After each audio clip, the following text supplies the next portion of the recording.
Անվճար Wi-Fi ցանցերը, ինչպես վկայում են վերջին շրջանում արձանագրված փաստերը, կարող են հաճախ նաև անասելի թանկ արժենալ դրանցից օգտվող օգտատերերի համար։ Առերևույթ պարադոքսալ թվացող այս պնդումը, սակայն, ունի իր բացատրությունը։ Պարզվում է, որ հանրային վայրերում մատչելի թվացող ինտերնետը կարող է նաև արջի ծառայություն մատուցել կիբերհանցագործներին, հաճախ դառնալով նաև նրանց հիմնական գործիքը՝ անձնական տվյալներ ու բանկային տեղեկատվություն որսալու համար։ Ներքին գործերի նախարարությունից հայտնում են, որ հանրային Wi-Fi ցանցերում փոխանցվող տեղեկատվությունը հաճախ անպաշտպան է։ Կիբերհանցագործները կարող են առանց օգտվողի գիտության հասանելիություն ունենալ գաղտնաբառերին, բանկային տվյալներին եւ անձնական տեղեկատվությանը։ Բաց ցանցի միանալու ընթացքում ձեր տվյալները կարող են հեշտությամբ դառնալ դրան սպասարկող կիբերհանցագործների սեփականությունը։ Այդ իսկ պատճառով խորհուրդ է տրվում խուսափել բանկային հավելվածներից եւ առցանց գնումներից, եթե վստահ չեք կապի անվտանգության վրա։ Խուսափեք բանկային հավելված մուտք գործելուց, զերծ մնացեք առցանց գնումներ կատարելուց,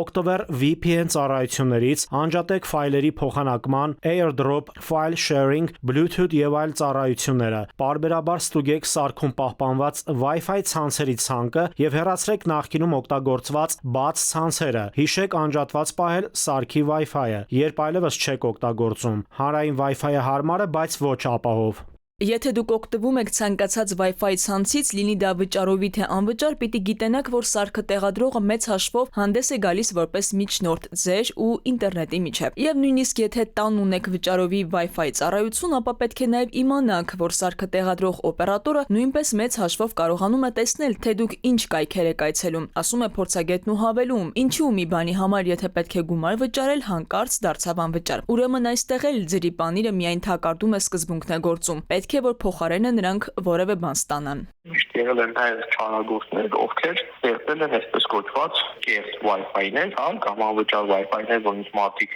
ուրախ միացել են այն նպատակով, որպեսզի որպես միջնորդ փորձեն ինչ-որ օգուտ ստանալ։ Օրինակ հանդես գալ որպես արանքում գտնելով ձեր եւ ինտերնետի, ձևացնել, որ օրինակ իրենք ձեր բանկային հավելվածն են, ստանալ ձեր բանկային տվյալները։ Որ դուք փորձում եք գտնել ձեր բանկին, բայց իրականում բանի որ գտել եք միջնորդի ստեղծած կեղծ կայքին եւ այդտեղ այսպեսով դրանց փոխանցել եք ձեր բանկային գաղտնաբառը։ Կիբերհանցագործները կարող են հեշտությամբ ստանալ մեյլի գաղտնաբառը, ասում է Պապյանն ու պարզաբանում։ Միշտ ինչ-որ պահի հնարավոր է ձեր գաղտնաբառը մուտքագրեք կեղծ Wi-Fi ստեղծողի մոտ։ Նա էլ գաղտնաբառը գողանալուց հետո միայն ձեզ թույլ կտա իսկական մեյլին հասանելիություն ունենալ։ Այդ ընթացքում իհարկե ստանալով ձեր իրական գաղտնաբառն ու մուտքային տվյալները։ Կիբերհանցագործների կողմից այս օպերացիան կոչվում է մեքենան մեջտեղում, ասում է անվտանգության փորձագետն ու դրանից պաշտպանվելու տարբերակներ առաջարկում։ Առաջինը պետք է ուշադիր լինել, ճշտել այն կայքը, որին միանում եք, արդյոք գաղտնազերծված է։ Հաջորդը, որը կարող է պաշտպանել, այսպես կոչված VPN-ն է, վիրտուալ գաղտնի ցանցը։